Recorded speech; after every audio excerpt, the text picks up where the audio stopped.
Ladies and gentlemen, welcome to PT Pintcast, a podcast that saves physical therapists from missing out on amazing insight, remarkable ideas, and motivational stories. They say the best conversations happen in happy hour. Well, welcome to ours. I'm Drew McKay. I'm your host, and a special election edition.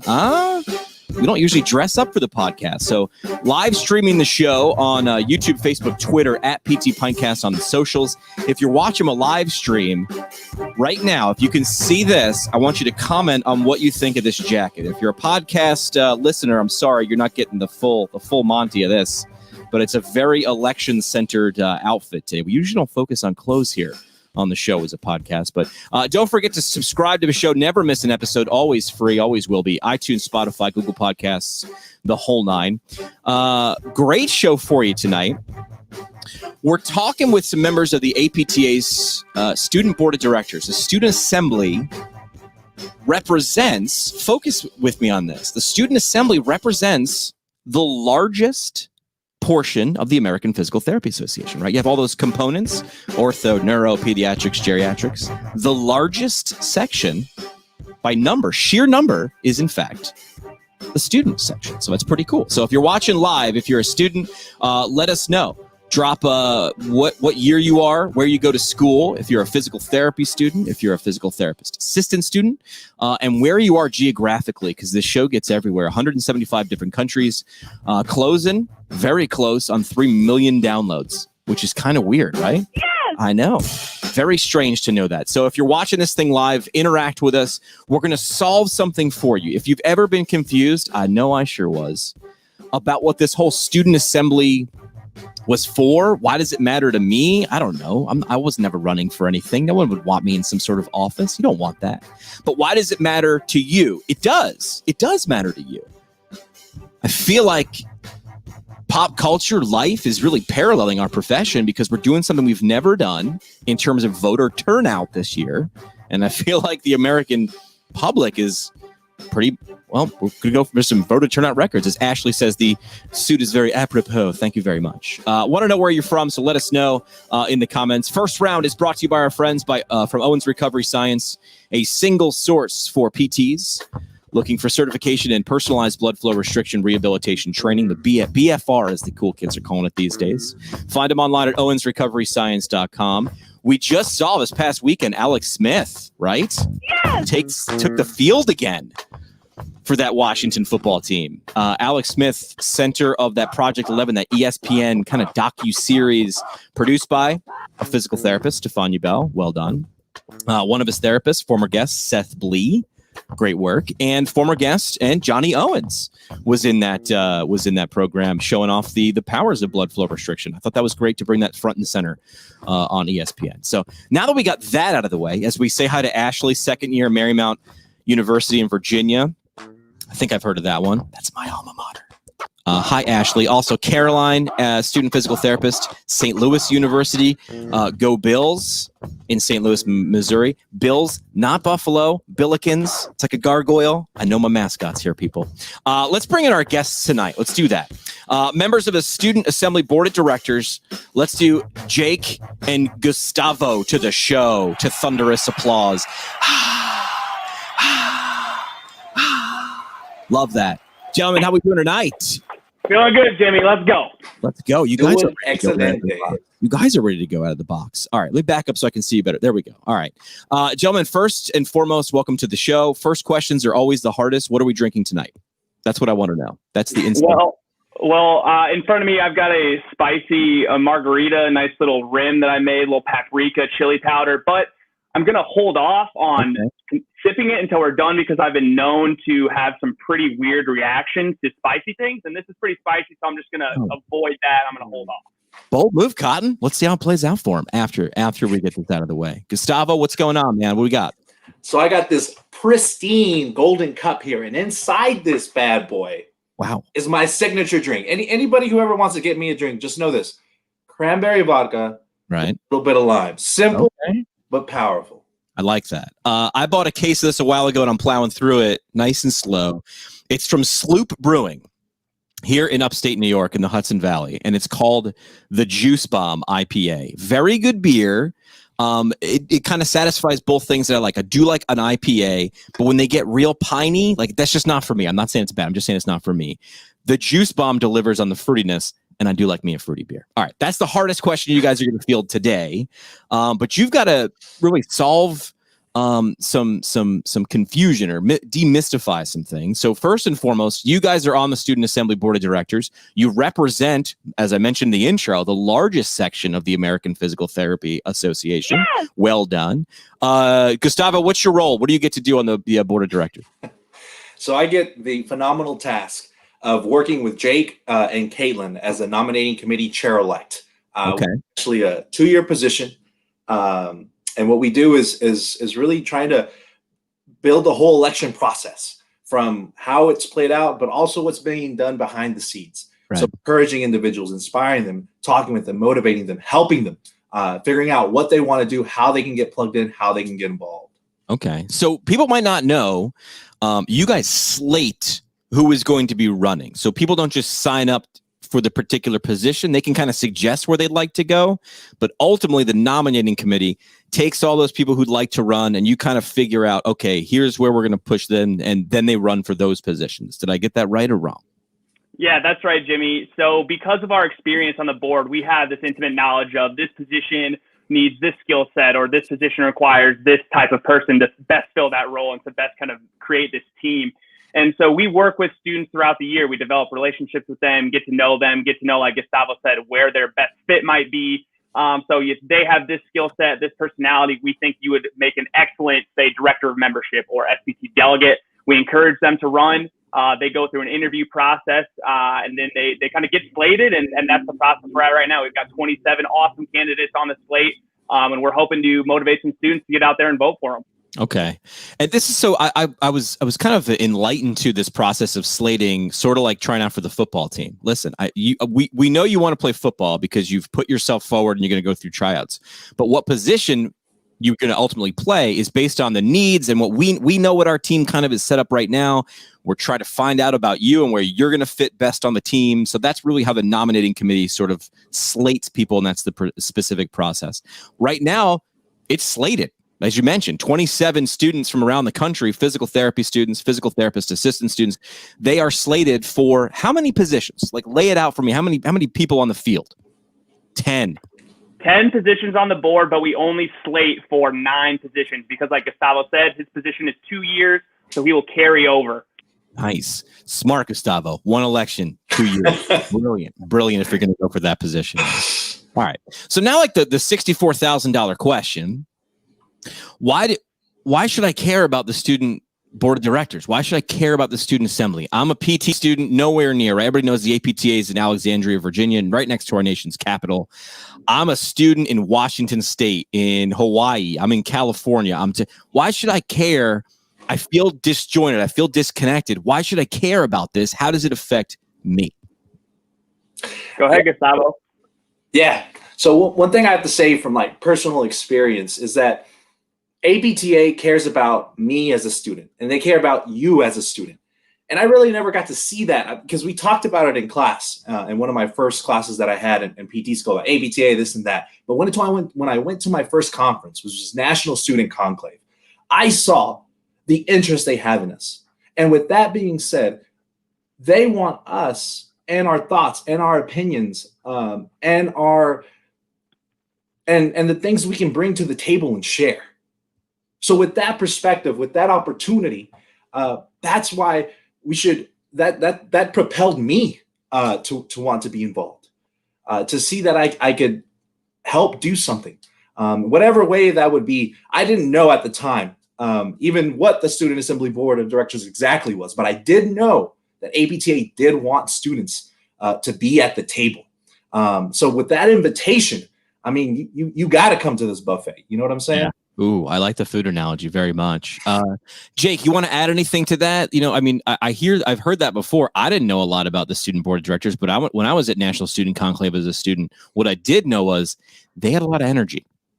Oh yeah, man. We always have a lot of energy. We do have some introverts, on the board as well. Sometimes they can unfortunately get a little bit overshadowed. But yeah, like you said, Jimmy, at the top, students, we are the biggest component of the APTA, 30,000 plus student members of the 100,000 member organization. So we have leverage, we have power, and the APTA wants to know collectively, how do we feel as students? How do we want to be supported? What things do we need to be successful and comfortable as we get ready to enter into this wonderful profession of physical therapy, right? And the board, the Student Assembly Board of Directors, acts kind of as a liaison so that the big leadership within APTA can get a condensed version of what the students want, right? Mm-hmm. So if you're a student and you want the profession to go this direction or that direction, you know, I would encourage you to be empowered and to get involved in some way in the APTA. And a good way to start is to connect with some of the candidates and start sharing your ideas with them so that they can then kind of propagate it. And if you just build this network, it's a snowball effect, and eventually, you know, what you desire can happen. I like that. All right. So if you're watching live, drop out live in the comments, no matter what platform you're on. Let us know where you're from. If you're watching the replay, same thing. Drop replay and the location. Very interested about where people get this information, how it spreads. So now we know who's who in the sandbox, right? That's the Student Assembly Board of Directors. We know what they do and what they're there for. We're already past that slating process. So where can people go to do exactly what you just said, Jake? Where can people find out who has been slated, who's going to be running for these 9 positions from 27? Where can they go?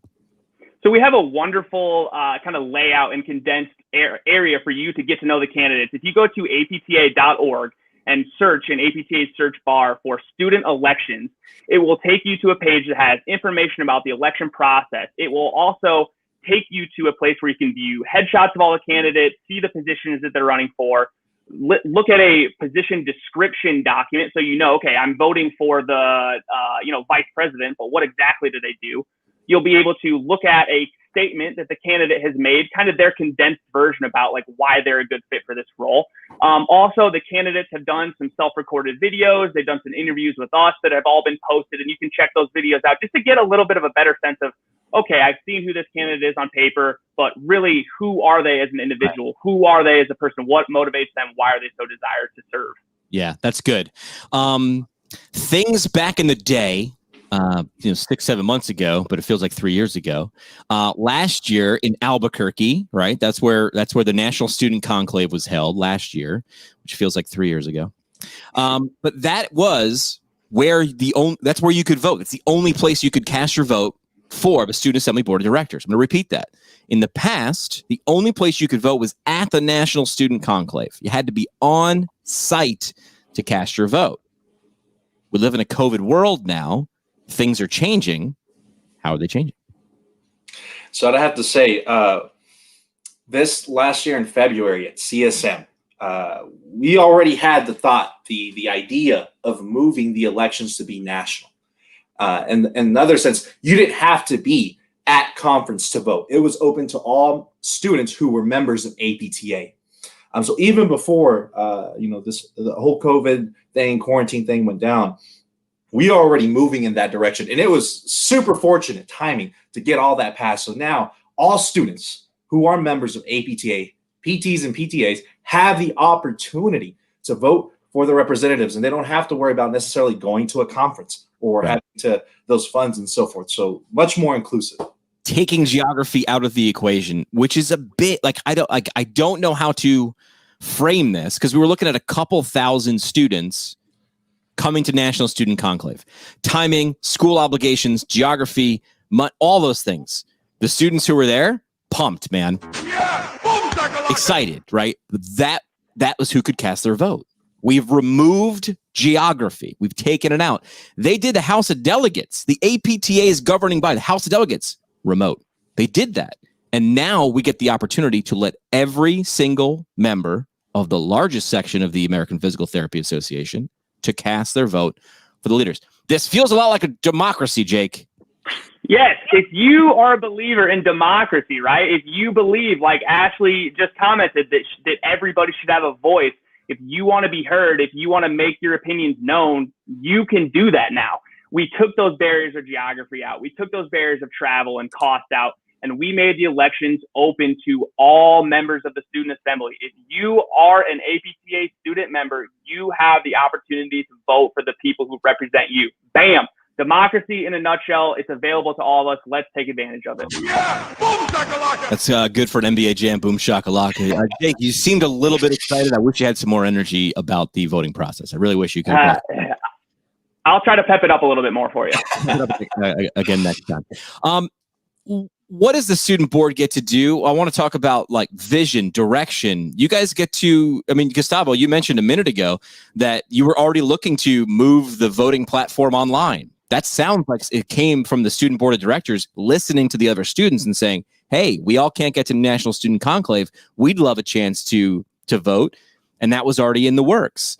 So what are the things looking forward? Now that we know who's on the board, what's going on right now, go to APTA. Shout out to APTA, by the way, for a great new website. Easy to navigate, easy to find stuff. So go to apta.org and look for student elections. Down the line, future, what are these people from the 27 narrowed down to 9 after these election? What are they going to be able to do? Broad picture, change the vision, change the direction. Talk about that. What's the future? Definitely. Thank you, Jimmy. Great question. So the thing is, how can we get and spread the word about student involvement? I think that one thing that this change did bring is that now we can broaden out and have people more interested, since we're really coming to them and saying, hey, we want you to invest in this. We want you to participate in this. We want you to be part of the table. And this can build buy-in for individuals. Yeah. That way we can get more information from students and what they actually need. Many of the times you only get the students that did go to NSU or did go to conference, but now we're really trying to expand that to build up participation, awareness, to build inclusivity within APTA student member leadership and so forth, to build participation of PTA students. One of the biggest things that we've seen, because depending on the programs they are, sometimes they're 1 year, second career, or many family responsibilities. Not saying that doesn't happen to PT students as well, but just trying to build into that inclusivity that we can as well. And as I mentioned before, because I think that's the biggest thing, or one of the biggest things, is building the awareness that this exists. So that way we can get more feedback. Because if we only get feedback from sending a request, to 30,000, but we only get 300, which is not even 10%, right? Or 1%, then we need more. Right. And that's one drive that I think and believe that every board has been doing, and they've been doing successful, gaining this speed. That's great. I'm excited to see what this does. I mean, number one, obviously we know voter turnout is going to be through the roof, right? I mean, National Student Conclave, 4,000 students a year. You're the largest section now by far, more than 20,000, members. So 30. Come on. It's more than that. Apologies. I'm so sorry. The ortho section needs to step it up right there. Our friends at orthopt.org. But as Ali commenting on Facebook right now, stronger together. But now we're taking geography out of the equation. A week ago, we did an online gala for the Foundation for Physical Therapy. The Ohio State University used to do an in-person event. Well, it's 2020. We just throw all in-person events out the window. They actually had a record fundraising year by doing an online event. So a lot of people are saying, listen, I'm just hoping to chip for bogey on this one.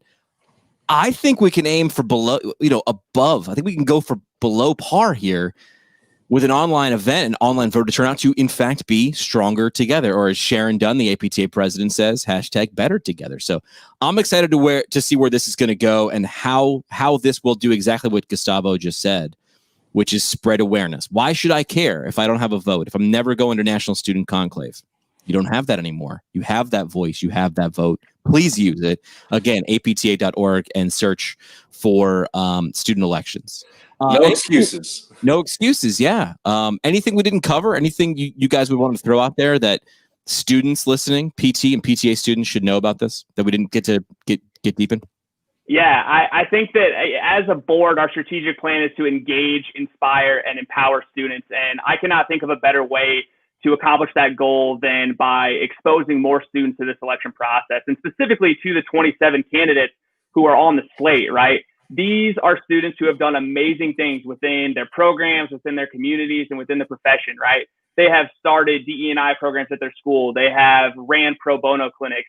They have just done these amazing things. And if you want to get inspired, go to the page where their candidate statements are. See what these people have done. reach out to them. They are all more than willing. I'm sorry, candidates, I'm speaking for you guys, but I know they would be more than willing to talk to you about, okay, how do I, copy essentially what you've done, because I think it could provide such a benefit to my community. These guys have done amazing stuff, and that's why they're on the slate. And so we want you to get to know them, and so you can learn from them and aspire to kind of do the things that they've already done. Yeah, well said. I will give a shout out. We're talking about elections right now, and that's the main focus. But I will say Corps ambassadors, very important. Try to have a Corps ambassador for every single state. I didn't prepare you guys for this. Am I throwing you to the wolves? You want to talk for just briefly, just let people know what a Corps ambassador is? Yeah, definitely, Jimmy. So a Corps ambassador is a representative for each state that comes to the Student Assembly Board of Directors. They are the communicator, the mediator between the Student Assembly Board of Directors and the students in their states. Right now, we are looking to fill up all those positions in the states because it changes over each year. Right. And it's understandable. You get students coming in first year who have no clue what's going on.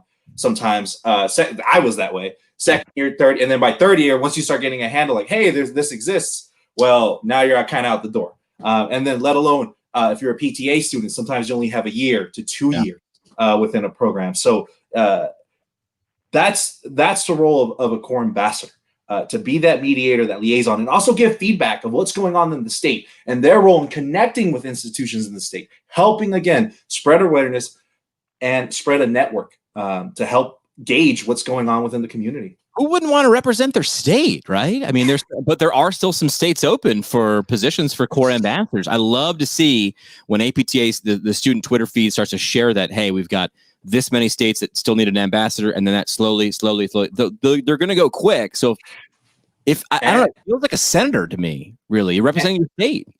And I have to add, not just the 50 states, but also Puerto Rico. Also Puerto Rico. So they're represented there too. Yeah, Jimmy, I'm happy you brought up Corps ambassadors. It is such a wonderful way to dip your foot into that involvement pool. I know it sounds scary, right? You're representing a state, but you will not be on an island by yourself. You will certainly have support. So we're talking about, what does the board do? The vice president on the Student Assembly Board of Directors, it's their role to work with the Corps ambassadors for every state. Just like it's the director of membership on the board's role to work with the student SIG leaders in every state. It's your network, so you will not be alone in kind of your pursuit as a Corps ambassador. If you just want to throw your name in the hat, we want you. We think it will be an experience that will become formative and so worthwhile for you, that you will get so much from. You will be able to spread so much positivity and wonderful things. Take the leap and apply, and you will not regret it, I promise you. Those applications for Corps ambassador can be found on engage.apta.org if you search for Corps ambassador. I like it. Jake says it. Listen, even if you're saying, I don't have a lot of experience, but I bring a ton of enthusiasm, do that. You're not going to be on an island unless you're in Hawaii or Rhode Island, which consequently is not ironically an island. Gentlemen, I appreciate you guys taking some time out. Are you ready to play 3 questions? We're going to do 3 questions. We do it with every guest. Let's go. Let's do 3 questions.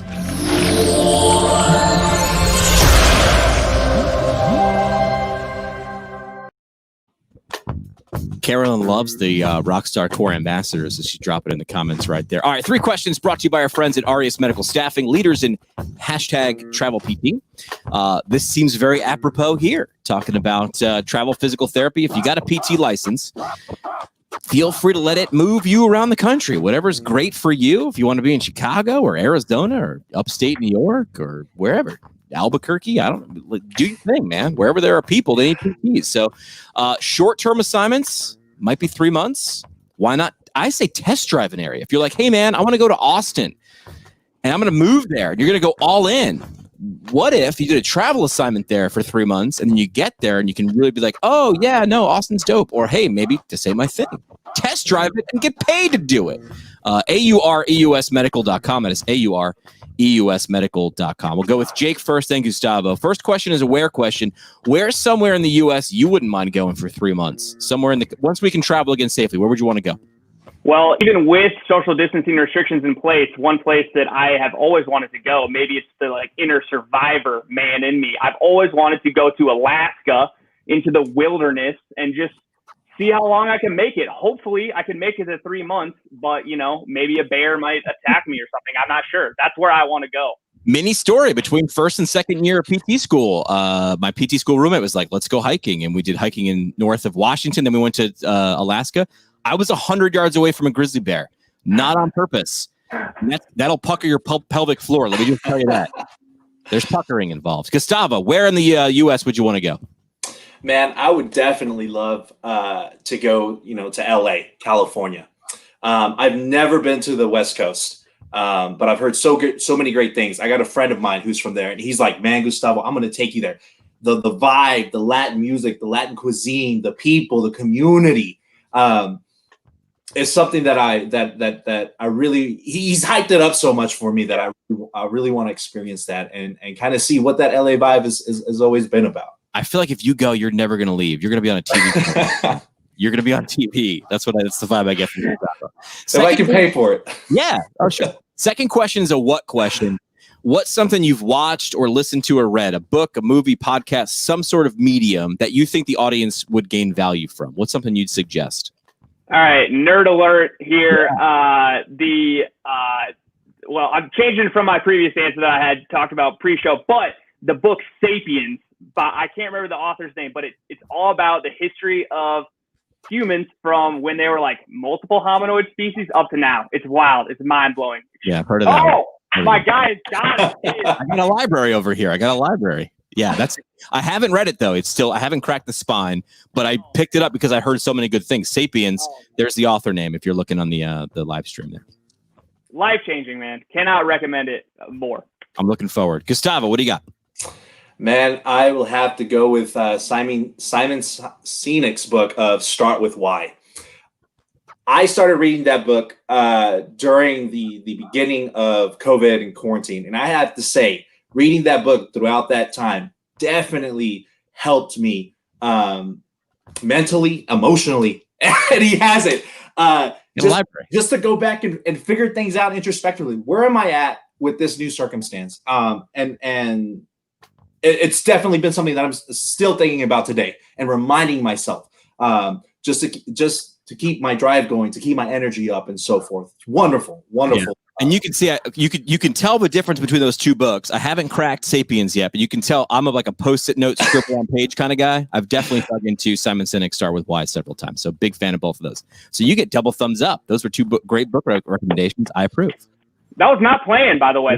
We liked it. I was literally, that's why I made you guys go full screen, because I was ducking out to the library. Like, oh, here it is. Third question, we'd like to start and end with people. Who is someone the audience should know more about? And I purposefully leave this as like an open-ended question because it just people. Who's one person the audience should know more about? Well, I always like to break the rules, and your question was for one person, but I'm going to change it to 27 people that all the viewers should get to know. Get to know these candidates who are running to represent you. Like I said earlier, they've all done incredible things. They are very inspiring individuals. Take the time, reach out to them directly, get to know them, and you will not regret it. I like it. That kind of breaking the rules. I'm pro. Gustavo, who's who? Man, I've recently so we're in Hispanic Heritage Month, and there's been a lot of different activities and things that I've been exposed to this month. And someone who's come out and I've been reading more about is actually Sylvia Mendes, who back in the 1940s helped desegregate California schools and actually helped with the legislation for desegregation nationwide. And her story about being a young girl and being told as a Hispanic you weren't smart enough to be in school, and seeing where she is now, and her story and all she's done. Because I never knew about her until this last month. I'm like, I'm 28 years old, and I've never heard about you. So it was somebody to read about, a very powerful character. I love that. Yeah! Boom shakalaka! That's deserving of a boom shakalaka. All right, that's 3 questions from our friends at RES Medical Staffing. Again, that website. Go there. If moving about the country with your PT or PTA license is something you want to do, AUREUSmedical.com. Last thing we do on the show is the parting shot. Let's give you your shot right now.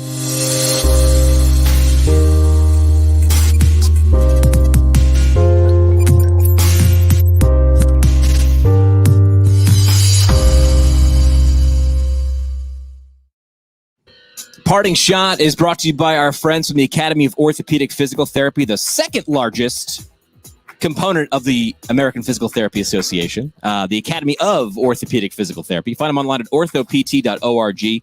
A lot of ISCs, independent study courses, ways to level up your orthopedic knowledge. That's what the Academy of Orthopedic Physical Therapy can bring you, amongst connections with membership. I'm thinking of tissue tolerance is a very, very micro course that they've just released. Also, the running athlete is a very, very macro course that they've just released. Plus, if you're thinking about, and I think the deadline is coming up very soon in terms of doing board certification. So if you're thinking about the OCS, maybe I'll do that. Current concepts of the of orthopedic physical therapy, the premier course. It's literally created by the Academy of Orthopedic Physical Therapy. It's in the name, people. They're the leaders. So parting shot, guys, your last chance for kind of a mic drop moment, just the last thing you'd want to leave with the audience as we wrap up today. We'll start with Jake. Parting shot, what do you got for me, man? Just be empowered out there, guys. There's so many wonderful things for you to do and take advantage of, and I believe that this election process is one of those things for you to do. You don't know how just voting in this election is going to jumpstart some sort of interest or desire in you to pursue involvement within the association that we all are a part of and that we all want to see grow. The APTA is trying to create the profession that we as students are going to inherit for the rest of our careers. So this is something that we're going to be involved in until we retire. So why not invest your time and energy into making it the best profession you can be? A little investment now as a student, man, hopefully that's going to grow. That's exponential. Gustavo, parting shot, man. What do you got for us? So what I have to say is it's okay to have fear. It's okay to feel afraid, but don't let that stop you from getting to the prize, because on the other side of that fear is the prize. So whatever that may be in whatever situation, if it's at clinic or school, or if it's getting involved, this election process, yes, we're coming up to these elections soon, but we have another election coming up next year. This is an opportunity to expand where you're at. And that might be scary sometimes, but don't let that stop you.